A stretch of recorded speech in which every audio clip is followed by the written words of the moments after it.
misrepresent His order and purity. Welcome to Kaalamang Pangkalusugan. Good afternoon, Doc. Good afternoon. And good afternoon po sa atin pong mga manonood. Alam niyo po mga kaibigan, isang magandang araw na naman po sa bawat isa po sa atin dahil pag-uusapan na naman po natin ang tungkol sa atin pong mga kalusugan. Kaya sa atin pong pasimula, tayo po ay manalangin. Amang banal, Diyos na makapangyarihan po sa lahat, lubos po ang aming pasasalamat, ang aming pong papuri sa inyo pong dakilang pangalan. Alam niyo po, Ama, ang lahat po ng aming mga pinagdaanan sa nakaraang mga araw at dalangin po namin, Ama, ang kapayapaan ng aming kaisipan, ng aming puso, gayon din po, Panginoon, ang kalakasan nawa po na mula po sa banal na Espiritu ang manguna po sa amin at maging source po ng aming pong strength today, especially the knowledge and wisdom that we need, Father God, to understand your purpose, to understand the 8 laws of health, and for us to follow and obey the 8 laws of health.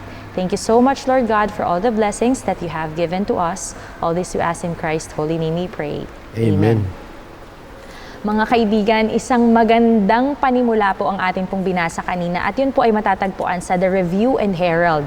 Alam niyo po, napakaganda pong pag-usapan yung mga nakalagay po sa Spirit of Prophecy, di ba, Doc? Yung talaga mga visions talaga ni Mrs. White, which is, basahin natin ulit. Sabi dito, let us remember that we are laborers together with God. We are not wise enough to work by ourselves. God has made us His stewards to prove us and to try us, even as He proved and tried ancient Israel. He will not have His army composed of undisciplined, unsanctified, erratic soldiers who would misrepresent His order and purity. Mabigat, Dok, ano? Pero napakamalaman po, mga kapatid, dahil itong talatang ito ay talagang nagbibigay po sa atin ng reminder not only doon sa ating spiritual na paglakad papunta po sa Kanya dahil naghahanda po tayo sa Kanya pong pangalawang pagdating. At syempre, kailangan din po nating ihanda yung ating pong physical na pangangatawan ng ating mental health para po sa Kanya pong pagdating. Anyway, napakagandang paalala o bahagi na dapat tayo magkaroon ng patalinuhan na maalala natin na meron tayong gawain na pinagkaloob ng Panginoon, na dapat tayo talaga maging matalino at ating isipin hindi natin kaya. Kaya yung yung message ng righteous by faith, actually talagang galing lahat sa God yan eh. Kaya nakita ko yung kapamaraanan na pag ang tao ay laging ipinokus yung isip niya doon sa pagmamahal ng Panginoon, nalalayo ka doon sa pagkahulog doon sa kamalian. Kaya the only way for us to overcome ay magkaroon tayo ng kaisipan na yung Panginoon ang talagang pwede lang na makagawa ng bagay na mahirap nating may sagawa sa ating buhay. Kaya I am encouraging all of you this morning to see to it that because we are dealing actually sa kabuuan, na alam natin kakalakip dito yung mensahe ng pangkalusugan na kung pagkaminsan ito yung na hindi nabibigyan ng daan. Alam mo, napansin ko, pag napakain ako ni Betchin, agad-agad namamagay yung mukha ko. O kaya naman, kunyari, yung pansit, niloko ko. Sasabihin, walang halong manok. Pagka yun nakain ko, right away, mamamagay may epekto na. May epekto na.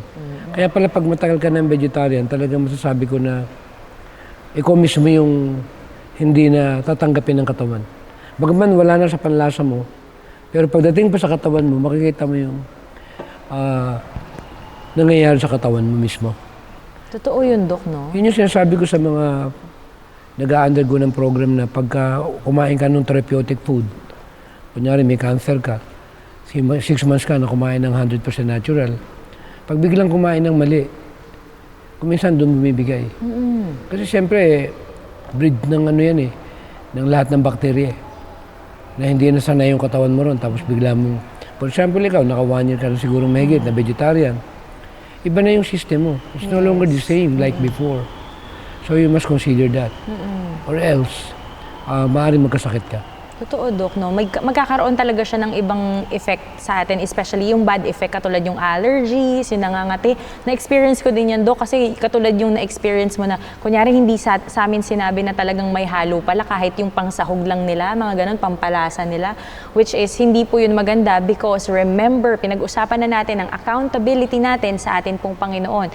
Nagsinungaling tayo sa kapwa natin, pero mas nagsinungaling tayo dahil niloko natin, hindi lang yung kapwa natin, kundi pati ang atin pong Panginoon. Alam niyo po, sa atin pong mga manonood, ang ganda ng pinag-uusapan natin kasi this is about health, yes, but we are focusing on what? Kung ano yung nakakasira ng sistema natin, ng mga senses natin, and most especially, ito ngang cancer, Doc. Kaya ang ating topic, mga kaibigan, sa araw pong ito is the reality of cancer. But anyway, bago tayo pumunta ron, ibig ko lang bigyan ng konting tuon yung bahagi ng kung paano ibig ng Diyos na ang kanyang mga anak o mga manggagawa ay magkaroon sila ng tinatawag na kalayaan na maintindihan nila yung purpose kung bakit tayo tinatawagan na maging kabahagi ng kanyang gawain. It means we should be laborers ng ating Panginoon. Nang sabi nga, kaya pala yung 8 loaves of pearl, tabang aking iniisa-isa ito. Bakit nalagay doon yung temperance? Yung pala talagang kasama talaga yung, pag sinabing temperance, ano ito, disiplina ito eh. Pag wala kang disiplina at ano sa sarili mo, eh hindi yun yung panukala ng Panginoon. Hindi pwede tayong bilang pinili niya, i-represent natin siya eh. Tapos tayo mismo, walang disiplina sa sarili natin. Di ba may kasabihan nga, kung naghahanap tayo ng ang ikaunlad daw ng bayan, disiplina ang kailangan. Eh paano madidisiplina yung mga tao sa kapaligiran kung mismo yung gobyerno natin wala ring disiplina sa mga tagapanguna sa kanilang gawain na pinagkaloob ng ating poong may kapal. The same thing naman sa gawain natin sa ating iglesia. Na kailangan talaga, especially itong mga nasa stage o nasa, anong tawag dito, yung nasa estado na sila yung pinagkalooban ng ganung uri ng katungkulan, ay nakikita ko na mas mabigat yung tinatawag na responsibilidad. Kaya nga pinag-usapan natin yung word na cancer, actually, ang sakit na cancer actually, ito yung pinaka-end stage ng pang-aabuso sa loob ng katawan ng tao eh. Yes. At matapos nating maintindihan kung ano yung kapamaraan ng tungkol dito, na binigyan tayo ng good news na hindi naman dapat tayong isipin na wala nang kakayanan ng katawan natin para handlein yan. Pero napakarami naman nagbago sila ng lifestyle at nag-undergo ng internal cleansing at namuhay sila sang-ayon dun sa 8 laws of health. Maraming sumurvive eh. Amen. Kaya ang good news na ibig kong bigyan ng focus ngayong umaga ay dapat nating malaman na tayo mismo yung sumisira sa katawan natin eh. Hindi naman talaga niloob ng Panginoon na magka-cancer ka eh. Kaya nga nabe-bless talaga tayo. Siyempre, nung nabasa ko nga yung librong to, actually, napakatagal ng panahon kong inuulit-ulit to, hindi pa rin ako Nagsasawa. nauubusan ng ano, laging meron pa rin eh. Yes. Eh, nakita ko doon na yung sakit na cancer pala ay bunga ng yung pagsalangsang sa batas ng kalusugan. Kasi sa unang utos pa lang yung nutrition. Hindi naman nilagay doon yung flesh food ay part ng system ng katawan ng tao. Yes. Pinahintulot lang. But hindi will ng God. Kaya nga sabi nga pinahintulot lang kumain ng tao ng flesh food for temporal situation or basis nung nagkaroon ng baha.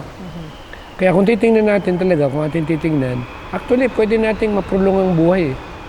At pwede naman nating Ikli. mapaikli. Ang sabi nga, the fear of the Lord prolongeth life, but the life of the wicked shall be shortened. Binanggit yan sa Proverbs 3. So kung titingnan natin ito, kung po pwedeng maprolong sa pagsunod sa ating Panginoon, nang pinaliwanag ni Miswa, itong tinatawag na fear of the Lord, alam natin yung unang pabalitang anghel, yung fear God and give glory to Him, di ba? Yes. Yun yung unang pabalitang anghel dahil yung judgment. Ay kasalukuyang ang Panginoon natin, ihaharap tayo dun sa husgado. na sabi dun sa 2 Corinthians 5:10, kung ano man yung ginawa mong mabuti o masama sa katawan mo, haharap ka sa hukuman. Ang tanong nga dito, kailangan nating malaman ano ba yung ikakaso sa atin ng ating kaaway. Ang unang kaso na kanyang ibibigay, ay nagawa mo ba yung bahagi mo sa iyong kalusugan? At yung unang pabilitang anghel, hindi mo pwedeng bawasan. Yes. Kaya nga nung pinaliwanag ni Miss White dito yung give glory to Him, kaya pala tinawag na kamay. Napakahalaga pala ito sa pagpapadala ng pabalita. Kaya nga everlasting gospel to preach unto them, to every nation, kindred and tongue, and people saying with a loud voice, fear God and give glory to Him, for the hour of His judgment is come. And worship Him. Pinag-usapan natin itong true worship na kailangan malaman natin yung lumalang ng langit at ng lupa. Kaya nasulat sa 10 Commandments, sa 4th Commandment, doon mo makikita doon na nandun yung authority niya, nandun yung selyo niya.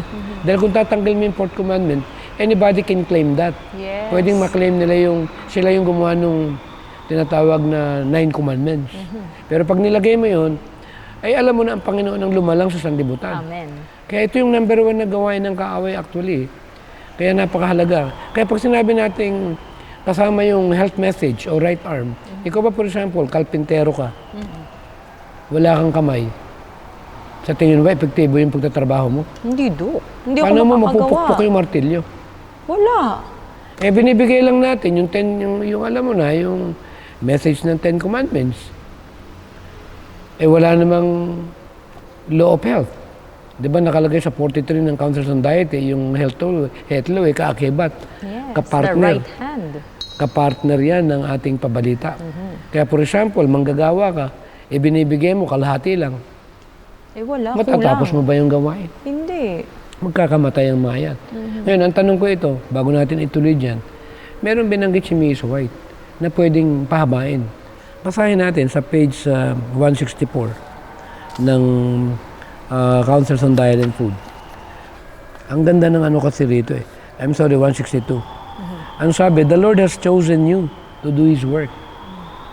And if you work carefully, prudently, and bring your habit of eating in strict control to knowledge and reason, you would have many more pleasant, comfortable hours than if you acted unwisely. Put on the brakes, hold your appetite under strict control, and then leave yourself in the hands of God.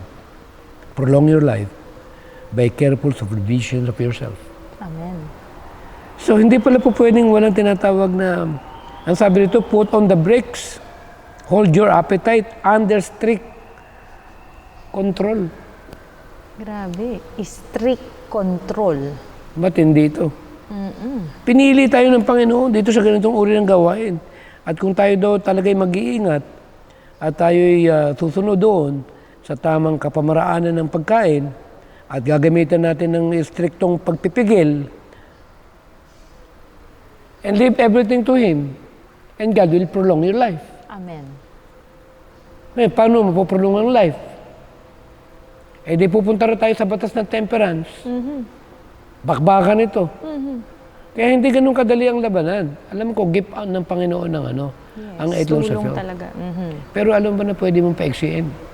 Oo, Gusto mong basahin natin kung anong Sige, Dok. pampaiksi? Oo, para malaman din ng ating pong mga manonood, di ba po? At kung meron po kayong mga katanungan, mga kaibigan, ay maaari nyo din po itong isend or i-komento po dito po sa ating pong programa ng Kaalamang Pangkalusugan at atin pong sasagutin yan. Sa 373, kung hindi ako nagkakamali dito, ang sabi dito 373, the same book. After the flood, the people ate largely of animal food. God saw that the ways of men were corrupt, and that He was disposed to exalt Himself proudly against His Creator and to follow the inclinations of His own heart. And He permitted long-lived race to eat animal food to shorten their sinful lives. Grabe, Dok. So, pwede mo palang paiksiin. Sino raw yung iiksi yung buhay? Yung Ang sabi, siguro, Tagalogin mo nga na maganda ito. Ulitin ko And he permitted the long-lived race to eat animal food to shorten their sinful lives.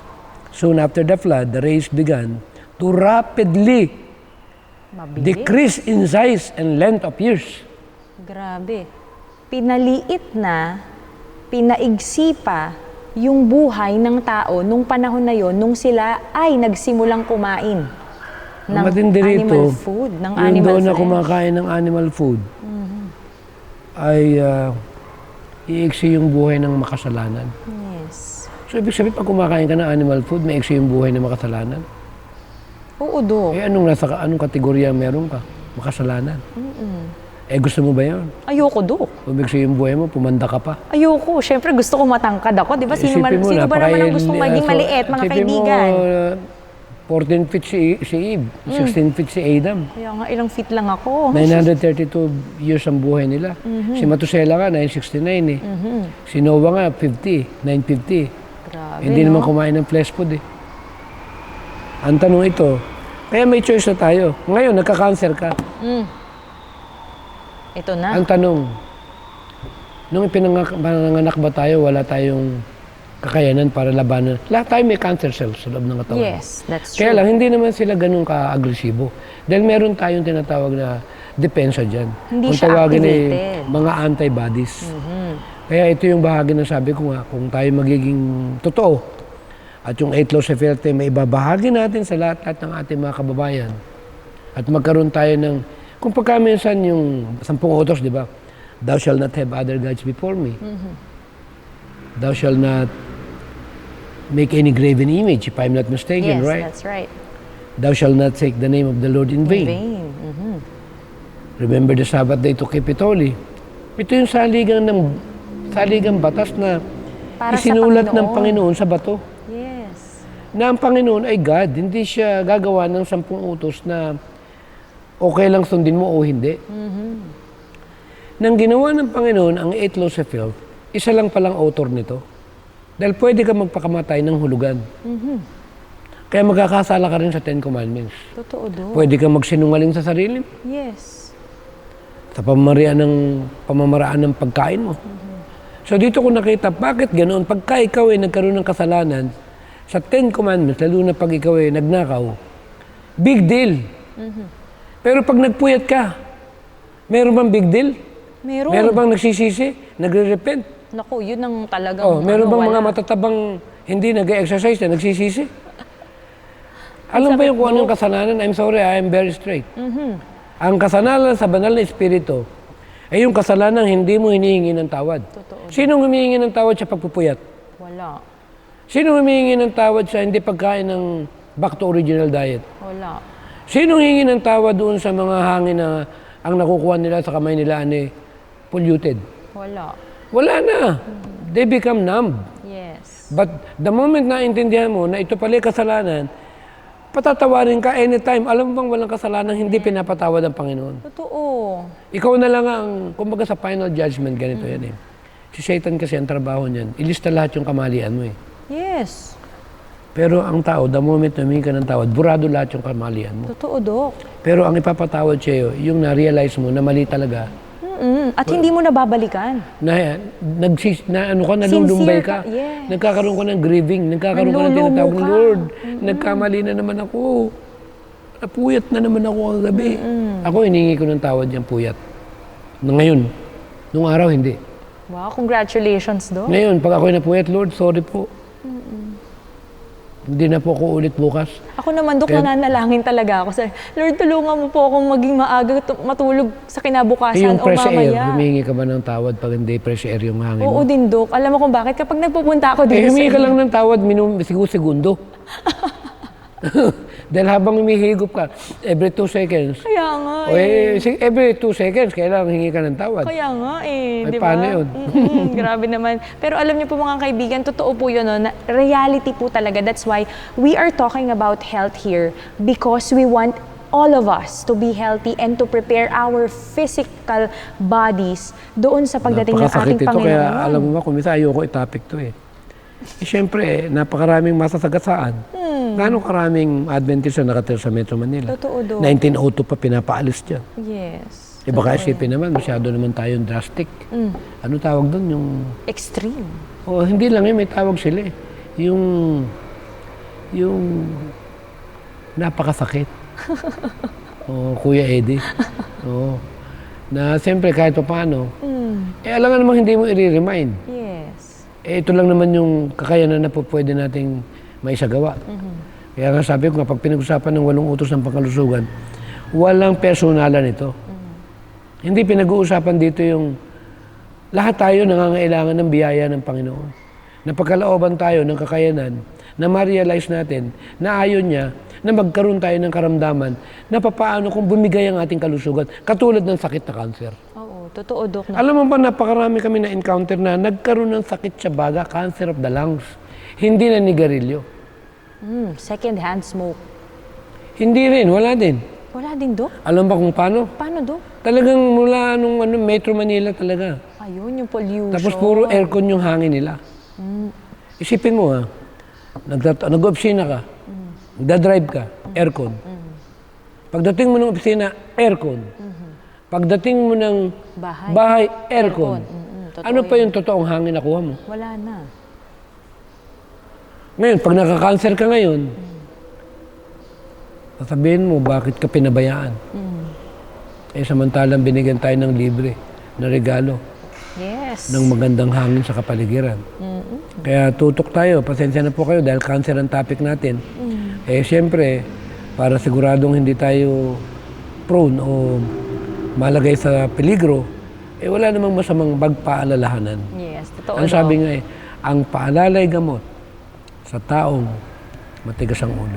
Ayan, kaya bato-bato sa langit mga kaibigan, ito na po, didiretsuhin na po natin mga kaibigan, reality of cancer. sfgate.com, December 27, 2018, published The Disadvantages of a Diet with Little Meat. Yes, tama po kayo nang narinig mga kaibigan. Dito sa Kaalamang Pangkalusugan, we're talking about plant-based diet. But here, in sfgate.com, back 2018, they said the disadvantages of a diet with little meat. Bakit kaya? Iron deficiency. Mababa nga naman ang iron mo. One of the most disadvantages of not eating enough meat, especially for women of childbearing age, is the development of iron deficiency anemia. Number 1. Pangalawa, lack of satiety. Pangatlo, not enough zinc. At yung pang-apat, lack of cholesterol. Tama nga naman. Kasi yung mga bagay na yan, kailangan natin sa ating pong katawan. Siyempre, kailangan natin ng nourishment, di ba, Dok? Pero, alam niyo po mga kapatid, hindi lang po yan ang may sagot. Kasi this is back 2018. Sumagot si Helpline. Sabi ni Helpline noong August 2021, the benefits of not eating meat. Animal proteins, especially the red and processed meats, have been linked to an increased risk of colorectal and other cancers. Plant-based diets that limit these meats or exclude meat entirely are associated with the lower incidence of colorectal cancer.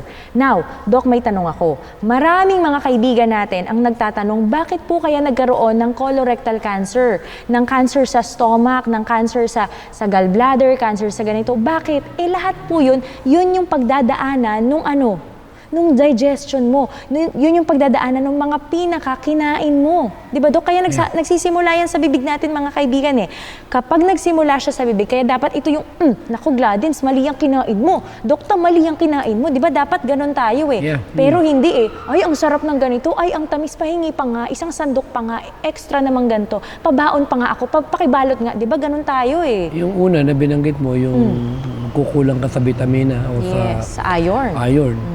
Actually, di ba, napakarami namang vegetarian ngayon. For example lang ako, for more than 35 years, hindi naman ako nakaranas na kulang ako sa iron. At ito napag-aralan naman ng mga leading professionals, especially the material that the body requires, especially blood or iron. Nakita nila yung green blood ay merong tinatawag na kakayanan. Kasi pag chinek mo yung dugo ng halaman, ang pinaka-juice nito ay magnesium. Nang chinek nila yung chemistry ng green blood at ng dugo ng tao, halos parehas lang sila. Ang pinagkaiba lang yung pangalan. Sa dugo ng halaman, magnesium. Sa dugo ng tao, iron. And the moment you eat a lot of like yung alokbate, Yung mga green leafy mga vegetables green leafy, natin. talbos ng kamote o arampalaya, malunggay, ang tataas ng magnesium yan. Na the moment na pumasok yun sa katawan, ay nagiging blood. So yun yung hindi nabibigyan ng tono ng iba. Kaya kung talagang tama yung pagbe-vegetarian mo at magulay ka, kasi marami naman nagbe-vegetarian kasi, na more on tokwa Totoo more yun, on Dok. veggie Veggie meat meat, yes. So ang nangyayari ngayon, parang nadi-discredit pa nila yung pagiging vegetarian nila doon sa mga iba na tumitingin sa kanila. Totoo, Dok. Pangalawa, pag pinag-usapan naman natin yung animal material, kaya nagkakaroon ng colon o colorectal, simply because there's no fiber pag kumain ka ng flesh. Yes. Plus yung tinatawag na denatured na mga tinatawag na mga material niyan, lalo-lalo na yung mga taba niya, dahil dumaan na yan sa high temperature, ay nagiging saturated. At ito talaga ay hindi maganda sa gallbladder. Kaya karamihan po ng mga tinatama ng nagkakaroon ng gallbladder stone, ito yung mahilig kumain ng mga May taba. mamantika Totoo, Dok. o taba ng Yes. flesh food. Kaya I would say na hindi dahilan sa dinidiscredit ko yung findings nila regarding with that scenario, that those people who are eating vegetable or vegetarian are prone to have a lack of zinc Iron, or yes. iron or whatsoever. So yan naman ay napakarami na namang study tungkol dyan.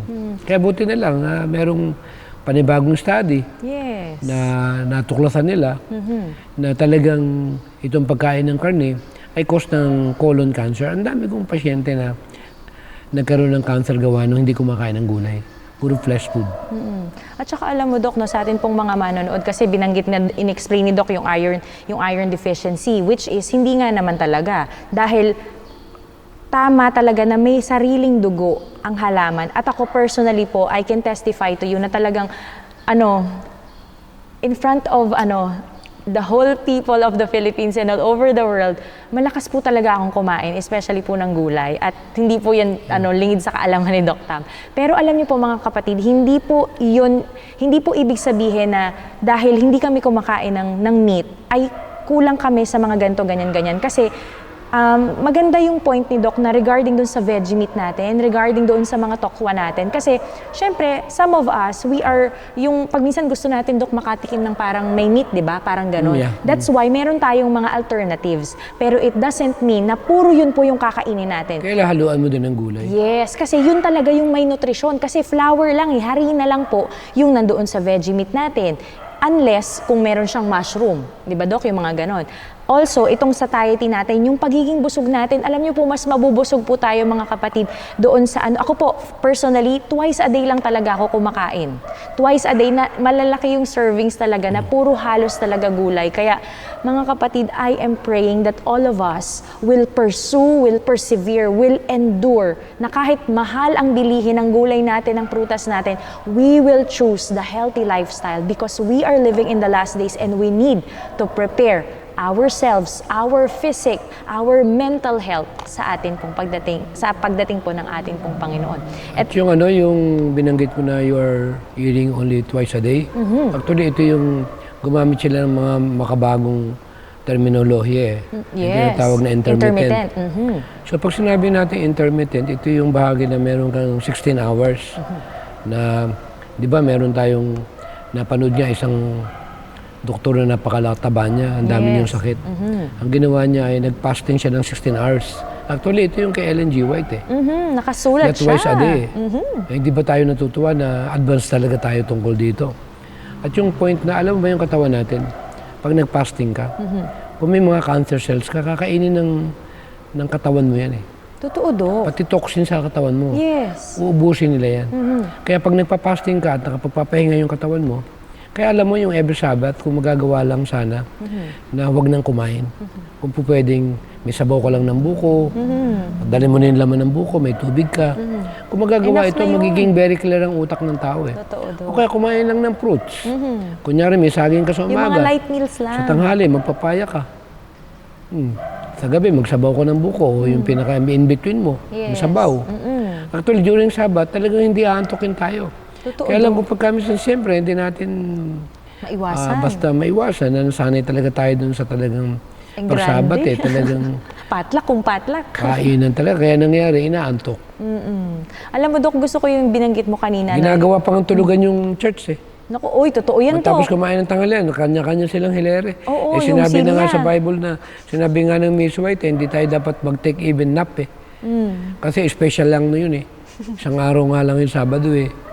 Dahil Dapat lang sa puro napasob. papuri sa ating Kasi pag Panginoon. na-overeat ka kasi, ang tendency mo, aantukin ka eh. Yes, the blood will go to Kaya your mga stomach. kapatid, siguro it's time for us to be open enough na kung maaari sana pagdating ng Sabado, magpatlak man, putas na lang ang pagpiestahan. Ayun, amen. Kasi alam mo yung prutas, pag kumain ka ng kalahating papaya, hindi mo kaya eh. Utakan eh. Totoo, Dok. Kasi binibigyan ka ng katawan mo ng palatandaan na you have enough. Hindi ka tulad Nakuha ng mo na kanin, yung nakaisang nutrients. plato ka na. Walang nutrients, Dok. Eh Puro palibasa, hindi sugar nakukuha lang, ng katawan mo yung carbohydrates. nutrients. Kaya, come on, I need some more. I need nutrients. Come on, you're eating a lot, but I'm not Kaya- getting anything out of it. Please, Lumalaki yung give tiyan me some natin, wala more. namang Some more. nutrients, yes. Eh, di nakadalawang plato ka na gusto mo pa rin. Kasi meron kang magandang ulam. Pero subukan mo kumain ng pakwan. Naku, Dok, busog ka agad. Ang bilis mong sabaw ng buko. Busog ka agad. O bakit agad-agad sasabihin ng katawan mo, wag Tama na. na. Parang ikaw na rin mismo umayaw eh. Yes, Kasi ang katawan mo, binigyan ka ng tinatawag na signal na palatandaan niya na we are okay. Amen. Kaya Nakuha mo pag na yung kumain ka ng nutrients. tinatawag na, for example, kumain ka ng pansit, kumain ka ng palabok, aba isang platong palabok na. Hindi ka pa busog. Katulad ng ice cream, naka-isang tasa ka na. Gusto mo pa. Maya-maya, meron na naman. Gusto mo, isang tasa na naman. Totoo yan, Dok, di ba? So yun yung point na ating binibigyan ng daan. Kaya yung dapat talaga sa tao meron tinatawag na katalinuhan. Yes. Lagi natin. Kaya kung Sabado at kakain tayo ng ang atin ng pagsasalu-saluhan, magkanya-kanyang dala. O sige, dala kayo ng papaya. O magdala kayo ng saging. Totoo, Dok. Dala kayo ng kaimito. Dala Naku, kayo ang ng sarap. pinya. Oo nga. Naku, O, Dok, edi, ginugutom na ako, Dok. So yun yung variety na dapat na Kinakain natin. sige na, bahala na kayo. Damihan nyo na kung kaya. Hindi naman niya kaya. Makakakain ka ba ng napakaraming ano? Isang tiklis na kay Mito, hindi Alam mo naman. sikreto? Ano, Dok? Pag nagpapatlak na, Ano? kunya nakalagay mga prutas dyan. Eh siyempre baka magkaubusan. Oo. Alam mo sikreto para kumasya, Ano, Dok? painumin mo muna ng buko. Ay, totoo yan, Dok. Mga tiga-tigalawang baso. Oo. Naku, busog ka agad dun. Ako nga, busog na ako. Isang buko pa lang. Ay, ibigay mo agad yung, ayan, 2 baso sa'yo. Okay. 2 baso Habang nakapila po sila. Pagkatapos niyan, hindi na makakain ng marami yan. Totoo, Dok. Kaya pag may party ka at medyo marami kang bisita, huwag mo munang paupuin. Painumin mo ng buko. Oo nga. Tama yan, Dok. Sige, nakakuha ko ng tips sa inyo. Kaya sa atin pong mga manonood, kung gusto nyo pong magkaroon ng handaan, maglagay po kayo ng buko muna bago po kumain ng ating pong mga bisita. At ito na po, ituloy na po natin mga kaibigan. Anyway, bago natin ituloy, Oh, ano alam yun, mo Dok? yung buko kung bakit ganun? Bakit, Dok? Eh, nandun pala lahat yung mga sustansya. Yes, totoo yan, Dok. Kaya pala yung buko, kinuberan eh. Isipin mo, meron ng skull. Iningatan talaga. May Oo. skull na. May At may coconut banot shell. pang berde. Yes. Para kung lumaglag siya, Safe pa din. safe pa rin siya. Alam mo, pinaka-protektado na nakita ko, ang buko. Totoo, Ang tanong ito, bakit? Tatanungin kita. Oh. At kung hindi mo alam, itanong mo sa mga viewers natin, bakit nilagyan ng skull ang buko at bakit nilagyan pa ng makapal na balat ang buko? Anong reason? Alam mo, Dok, may naiisip akong sagot kung bakit. Pag-aralan mo mabuti. Oo. Pero itatanong din natin yan sa ating pong mga viewers. Mga kaibigan, kung alam nyo po ngayon ang sagot, isend nyo po yan ngayon dito po sa Kaalamang Pangkalusugan kung bakit po kaya pinakaingat-ingatan talagang may coconut shell, may bao na, tapos meron pang outer covering ang atin pong buko. Napakagandang Bakit kaya? katanungan yan. Diba? Napakagandang Bibigyan ko katanungan sila talaga. ng clue. O sige, Dok. Ano yung clue? Bakit yung ulo natin ay merong skull Ayan. at may buhok pa? Anong purpose ng buhok? Yung buhok? For protection, Dok. Ang buhok, pag nakalbo ka, masyadong direkta yung tama ng araw. Totoo. Hindi po pwedeng kailan merong Yes. Kumbaga parang may cooling effect siya. Yeah. Di ba? isa yan. Oo. Isa pa lang yan. Oh, oo nga, no? O, di ba? Sa Kasi atin- bakit ano yung kinokobera ng Yung skull? brain. Yung brain natin na Ibig sabihin, yun yung kinokobera. pinakamahalagang part ng katawan. Oo. So, ibig sabihin, clue pinakamahalaga. yan. Nako, ang ganda Kaya isang nito. bagay na ibig ko lang bigyan ng daan ngayong hapon, napaka-bless tayo mga Pilipino. Amen. Bakit? Maraming buko. Punta ka ng Russia, punta ka ng Ibang bansa. Amerika, punta ka ng Europe, wala naman buko eh. Totoo, Dok. Di ba? Only in the Philippines. Kaya, Kaya mga huwag naman natin kaibigan. sanang basta na lang na baliwalayin ito. Kung pagkamisan pinagpapalit natin sa instant noodles ang buko. Uy, totoo yan, Dok. Na-uncover lang naman plastic. Anyway, iwan natin sa mga viewers yung kasagutan. Para Yes. next episode natin, Oo nga. makatanggap tayo ng mga kani-kaniyang kaisipan tungkol dito. Oo Kung nga, bakit gano'n yes. ang Totoo, binigay Dok. ng Panginoon na protection dito sa buko. Ayan, salamat, Dok. At ito po sa atin pong mga manonood, huwag niyo At pong meron pa isa. kalimutan. Oh, ano, Dok? May tawag dito sa buko. Ano, Dok? Pero hindi naman ito alang kinalaman to sa katanungan. Okay. Ito yung tinatawag na nagre-represent tree of life. Aba, yes, Talagang ang buko. maganda sa katawan talaga. Okay. Ang buko ay nagre-represent ng tree of life. Yeah. O, di ba? Kasi nga naman, buhay ka na sa isang buko lang eh. Busog ka na, di ba? Yeah. Grabe, no? Sa atin pong mga manonood, ihanda niyo po yung cellphone niyo, mag-comment po kayo ngayon dito po sa Kaalamang Pangkalusugan at magtanong din po kayo, baka alam po ng Bigyan ko katabi ng niyo. isa pang benefit. Oh, sige, ano pa, Dok? Ito, napag-aralan ng mga leading professionals, especially the people who are studying about the benefit of getting enough, what you call it, nutrients, especially the brain. Ito palang buko, meron siyang, kaya nung malaman nila yung cold press na yan, lahat naman pwedeng gumawa niyan, na extra virgin. Yung palang mga may sakit sa Alzheimer at may mga problema sa brain na naging malimutin, kulang doon sa essential fats na yun. Yes. Yan pala yung ang tawag nga dito para bang transmitter. Neurotransmitter. Ito yung tinatawag na nagdadala kung paano mapunta yung mga sustansya sa brain. Okay. Nung maintindihan nila, ito palang buko talagang grabe pala yan. Iba ang sustansya. Ibang klase Iba ang talaga. nutrients. Kaya ako sa totoo lang, na-inlove ako sa buko. Ayun naman. Aside from your wife, Doc. Grabe talaga yung buko. Kaya ting umaga yan, hindi pwedeng wala ako isang basong buko. Yun, totoo, Sabaw ng Doc. buko, pagkagising. Yes. Kasi i-alkaline ng dugo mo niyan. Totoo, Doc. No? Kami din sa Grabe, bahay, inisip talagang mo, lagi may buko. baka hindi nila alam. Another study. Oh, ano, Doc? Gaano katagal sumipsip ng pure water ang buko mula sa ground? Nako. Mga kaibigan, Tapos kung alam niyo po ang babaliwalain sagot, mo. i-message niyo po. Ano man tawag doon? 100%, 101% pure water. O, di ba? Grabe. Ito pure yung tinatawag na water. true alkalinity.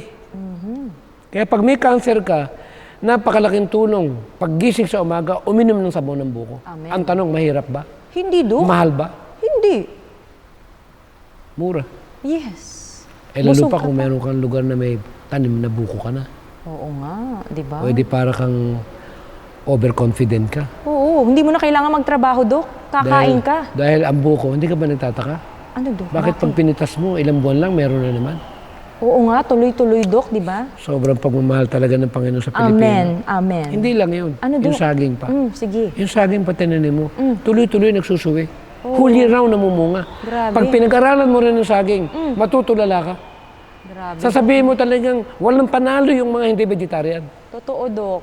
Parang Hindi kayang nakakalungkot. isupply ng karne yung material na makukuha mo sa buko at saging. Yes. Ang saging natin, kahit anong buwan, may saging tayo sa ating sariling lugar. Amen. Kaya kung akong tatanungin mo, love na love ko yung bansang kinalakihan ko. Amen. Kaya tayo mga Pilipino, bagaman alam natin na napasok tayo ng mga modern food. Kaya nung unang kapanahonan, by nature ang Pilipino, very accommodating yan. Mapagmahal na mga tao yan. Kaya lang napasabukan tayo ng modernong junk food. Yes. Dinalan tayo ng China ng mga iba't ibang mga processed food. Pasensyahan. Bato-bato sa langit. Pagkakain ka, huwag kang kakain ng pagkain hindi natural. Totoo. Nang walang Dahil- value. Dahil nasa ating bansa. Katulad ang ng guaypano, o napag-aralan nila. Naku, Anti-cancer, dahon pa lang. Yes, totoo Dahon yan. pa lang. Oo, dahon pa lang talaga. Bayabas. Isa sa pinakamataas ng antioxidant, vitamin C. Yes. Bunga pa lang yan, pwera pa dahon dyan. Oo. Grabe, Dok. Alam mo yung dahon na yan? Pag nilaga mo yan, napakagandang pampatay ng bakterya. At Totoo, pagka naligo ka, talagang papatayin ng bakterya ng katawan mo. Yes, Alam mo, totoo, sa amin nung araw, pag medyo nangangati yung katawan mo, maligo ka ng sabaw ng pinakuluan na dahon ng Oo, dahon ng bayabas. bayabas. Totoo, Dok. At yung mga dinudugo, umiinom ng sabaw ng dahong bayabas. Yes, totoo, Dok. Saan maraming bayabas? Dito Dito, sa atin. sa ating bansa. Yes. Kaya sabi ko talagang Pinagpala. pinagpala itong bansan to. Amen. Actually, kaya pala dito sa Pilipinas yung tinatawag na mga magagandang bagay na iba talaga eh.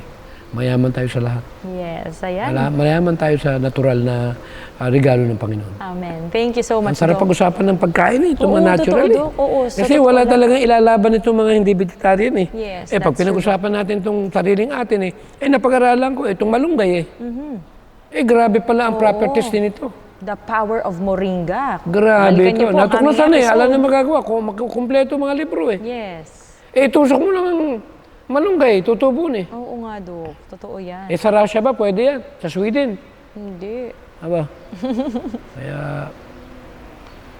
Kaya ituloy na natin, Dok. ang sarap ng ating pinag-uusapan dito sa cancer eh. Anti-cancer ang moringa eh. Yes, opo. Totoo yan, Oh. Dok. Kaya sa atin Pwede ka mga- magkaka-cancer. Ay, oo nga. Ibig sabihin lang, hindi mo kinakain yung tama para sa katawan mo. Kaya ang aking mensahe, doon sa may mga karamdaman, magpakatotoo tayo.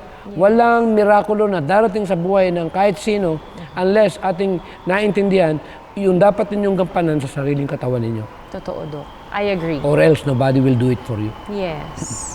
And no one can change your mind. Kayo lamang po. No one can discipline you.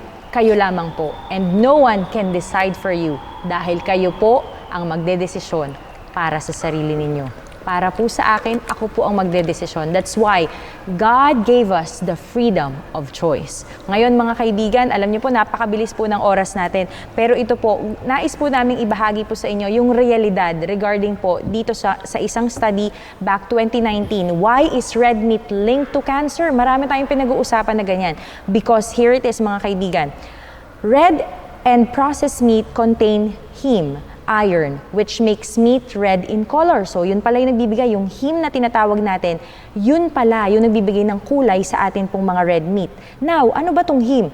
When heme is broken down in the gut, doon po sa atin pong pinakachan, it forms N-nitroso compounds. Ano kaya tong nitroso compounds? At ito pa, itong nitroso compounds can damage the cells lining of the bowel, which can lead to cancer. Ibig sabihin, doon sa pinaka-colon natin, doon siya namamalagi, doon siya kumakapit. At ito po, N-nitroso compounds are found in cigarette smoke. Not only that, there are two kinds of nitroso compounds. Yung una, nitrosamines, are carcinogenic in animal studies. Yes, you heard it right mga kaibigan. Matatagpuan siya sa ating pong mga karne, but have never been shown to cause tumors in the brain or spinal cord. Okay, sige. Now, the second one, nitrosamides are direct-acting agents that can cause DNA adducts. Ano naman tong adducts na to? Adducts that are not removed by the cell can cause mutations. Ibig sabihin, ito yung nanganganak. Remember, kanina nabanggit ni Doc. Mutation, kung Yes, tawagin di ba? niya. Mutation kung tawagin siya. So, dumadami siya. Nagmumultiply. That may give rise to cancer. Now, and have been shown to be potent nervous system carcinogens in a variety of species. Now, saan po tayo lulugar mga kapatid? Saan po tayo lulugar mga kaibigan? If you are watching right now, please stop smoking. Please stop eating flesh meat, especially yung atin pong red meat because it will not help us. Tapos, ito pa po mga kaibigan, strong evidence says that eating red and processed meat increases the risk of bowel cancer or colorectal cancer. And bowel cancer is one of the most common cancers in Australia. That's why this study is conducted in Australia, mga kaibigan. And kasi syempre baka sabihin natin, Sister Gladens, Doc Tam, ibig sabihin ba red meat lang yung tatanggalin namin or hindi namin kakainin? Pakinggan po natin ito mga kapatid. Red meat includes beef, lamb, pork, veal, goat, venison, and kangaroo. Ayan, syempre may iba sa ating mga kaibigan from Australia, they're eating kangaroo. Now, processed meat is meat that has been preserved by smoking, curing, salting, yung mga nilalagyan po natin ng preservatives, nitrates and nitrites natin. And this includes yung ating pong mga pinangbe-breakfast, yung ating pong ham, yung ating pong bacon, yung mga salami natin, yung mga sausages natin.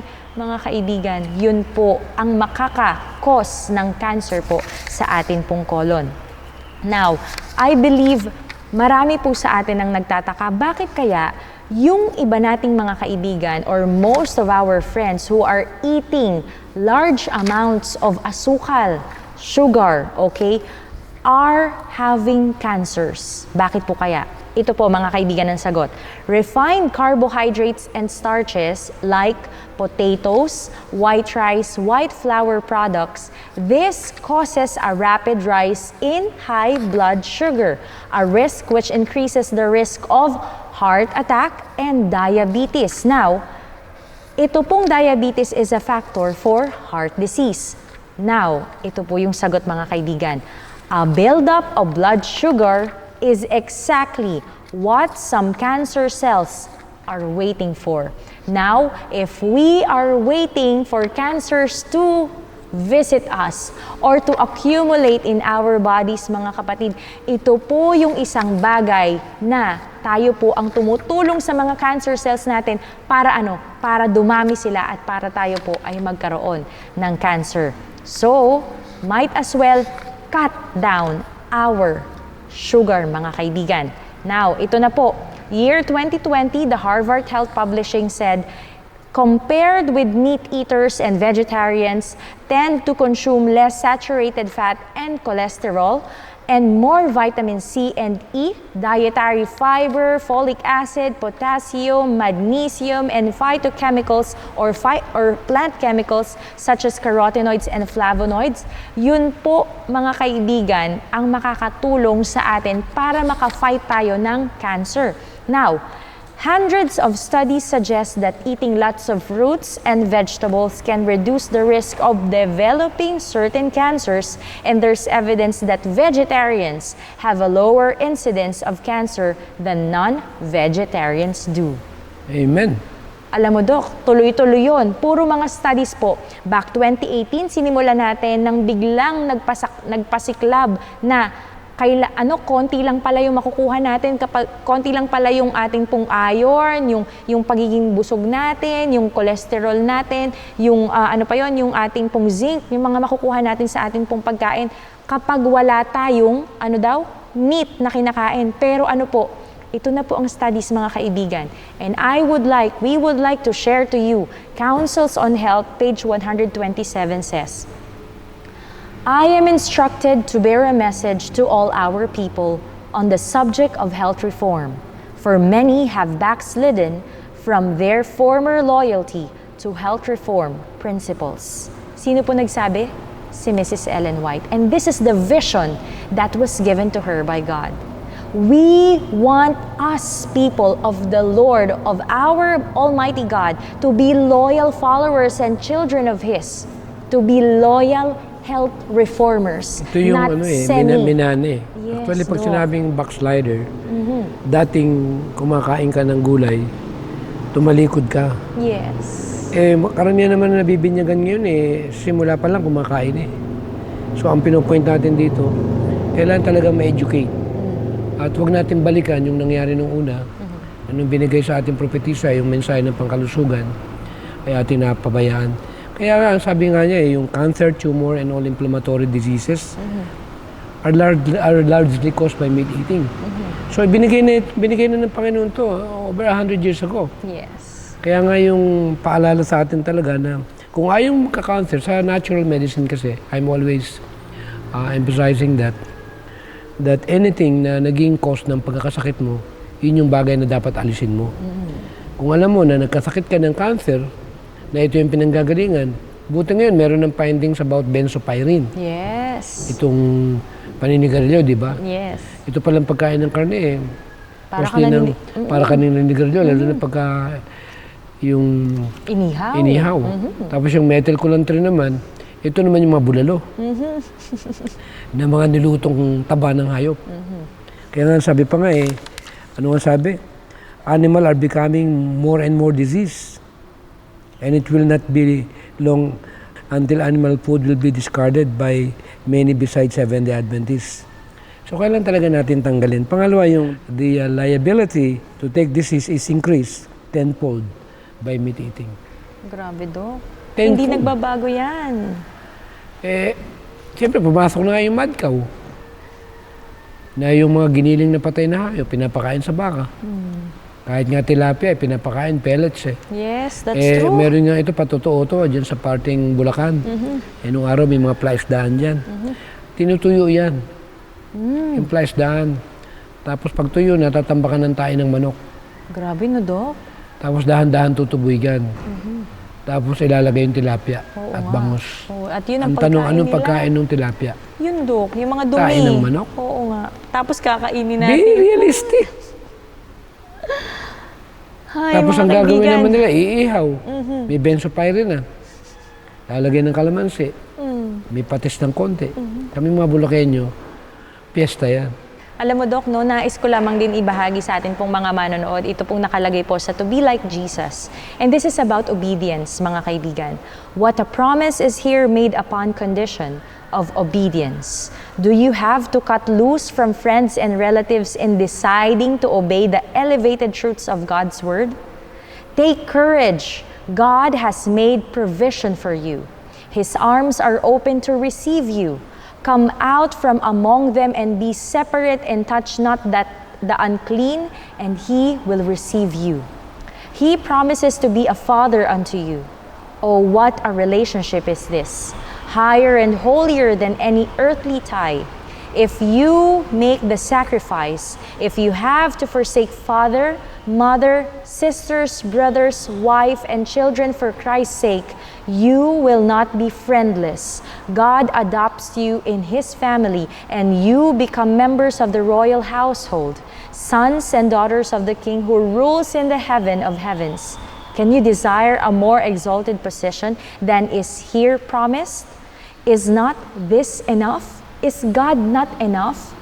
Mga kapatid, ito To become po yung part of the royal family. Yes, ang sarap pag-usapan. Royal blood. Hindi lang basta yung may mga monarchy, yung may mga prince and princesses, yung may mga kings and queens na mga leaders ng kanila pong countries, but we are a royal priesthood, a holy nation. Tayo yung mga anak ng ating Diyos na naglalang ng buong universe. Yeah. Diba, Amen. Dok? Kasi Kapag imagine, niyakap yun. pag tinanggap mo yung katotohanan sa pamagitan ng pananampalataya, na si Kristo'y tinanggap mo sa buhay mo, royal blood ka na eh. Amen. That's true. Kaya lang, yung pagiging royal blood, talagang babaguhin yung pagkain mo eh. Yes. Palulusugin ka eh. Kaya tataas yung antas ng pamumuhay mo eh.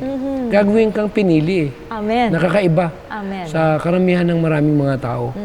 Na ito yung point na napakalaki ng tinatawag na pribilehyo ng mga anak na sumusunod sa Kanya. Napuprolong na yung buhay nila, quality pa yung kanilang ganda ng nararanasan nila sa mga buhay ng mga anak niya. Amen. Pero once you disobey, Deuteronomy 28, meron pong tinatawag na kapalit. Di ba merong gantimpala at may gantimpalo? Pag sumunod ka, gantimpala. Yes. Pag sumuway ka, gantimpalo. Kaya yung Ang word ganda na, nun, alam mo, gustong-gusto ko ito eh. Yung mga nakaraang pag-aaral namin eh. Ang training ng mga magulang nung araw, tinuturuan ng mga anak na kung anong sabihin ng kanilang mga magulang, no question asked. Yes. Hindi po pwedeng sasabihin bakit. Susunod ka na lang. At pag nasanay ka na ang magulang mo ay sinusunod mo kahit anong sabihin nila, sigurado malalagay na sa maayos yung buhay mo. Amen. Isang halimbawa ng isang bata, merong isang punong kahoy na mabubuwal na at siya yung mabubuwalan. Ang sinabi ng ama niya, dapa! Dapa! Yung bata, lumaki siya sa kung ano sabihin ng ama niya. No question us. Ibang bata, bakit po? Dumapa yung bata. Pagdapa ng bata, nabuwal yung puno. Kung hindi dumapa yung bata, patay siya. Yes. Bakit naligtas yung bata? Dahil nakinig siya sa magulang. Dahil what? Dahil sa pagsunod niya. Yun yung tinatawag na pananampalataya niya sa magulang niya. Amen. Na hindi na dapat tanungin pa niya kung bakit kailangang susunod siya. Yes. Ganon din yung tinatawag na pananampalataya ng ating Panginoong Jesucristo. Na pag sinabi ng Ama, walang tanong-tanong, gagawin talaga niya. Kaya pag sinabi ng Panginoon, bumalik ka na sa original diet, mag-vegetarian ka na, huwag ka na mag-reason.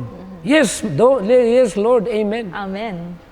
Alam mo, Dok, ang ganda ng pag-uusap natin, no? Sa atin pong mga manonood. Kung meron po kayong katanungan, kung meron po kayong mga suggestions or mga prayer requests, ay isend nyo lamang po yan dito po sa Kaalamang Pangkalusugan. At kami po ay ipapanalangin po namin kayo. At gayon din po mga kaibigan, ay napakaganda pong pinag-uusapan natin yung realidad tungkol po sa isang sakit na kinatatakutan ng lahat.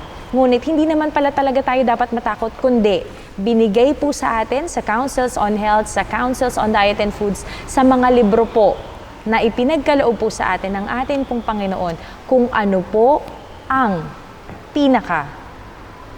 prevention ng sakit po ng cancer. Kaya mga kaibigan, this is the reality of cancer. And to close At our siguro, sa susunod na episode, bigyan natin sila ng konting idea doon sa may cancer na kung ano yung magandang magagawa nila. Ayan, thank you so much, Doc. Kaya sa atin pong pagtatapos, mga kaibigan, nais po naming ibahagi po sa inyo ang nakasulat po sa Counsels on Health. The question of how to preserve the health is one of primary importance. When we study this question in the fear of God, we shall learn that it is best for both our physical and our spiritual advancement to observe simplicity in diet. Let us patiently study this question. We need knowledge and judgment in order to move wisely in this matter, and nature's laws are not to be resisted, but obeyed. Let us invite Doc Tam to pray for us. Dakila namin Diyos na nasa mga langit, lubos po namin kayong kinikilala at pinagsasalamatan dahil sa sobrang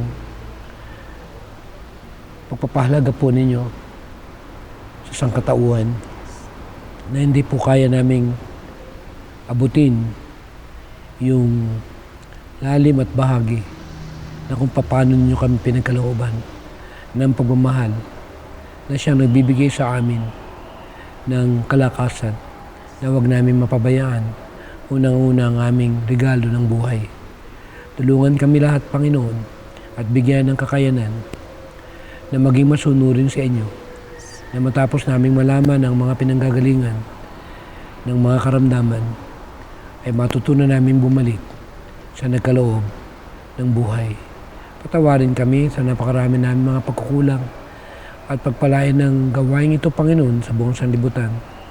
At ang Hope Channel, Panginoon, na inyong ginagamit ay huwag mahadlangan ng kaaway, bagkus may pagpatuloy at marami pa ang maabot ng pagkalaya sa sumpa ng karamdaman.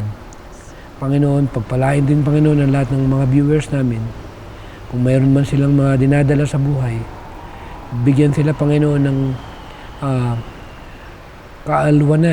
kaluwagan ng kanilang mga kalooban at gawaran ng kagalingan sa kanilang mga karamdaman. At huwag makahadlang ng kaaway na ang ministeryo ng tinatawag na gospel na may kinalaman sa kaligtasan ay may ipagpatuloy at marami ang madala sa inyong dakilang paanan. Maraming pong salamat at patawarin kaming muli sa lahat ng aming mga pagkukulang at aming mga kasalanan. Ingatan kami sa buong araw na ito, Panginoon, at ang pagpapala at bendisyon ng anghel ang inyong ipagkaloob sa inyong mga anak. Maraming pong salamat, Ama, sa pangalan po ng Panginoong Hesus. Amen. Maraming salamat po mga kaibigan sa inyo pong pagsubaybay sa Hope Channel North Philippines. Nawa po ay samahan niyo po kaming muli alas 4 po ng hapon next week, Sabado pong muli. Ito po si Gladys Panuelos, kasama pa rin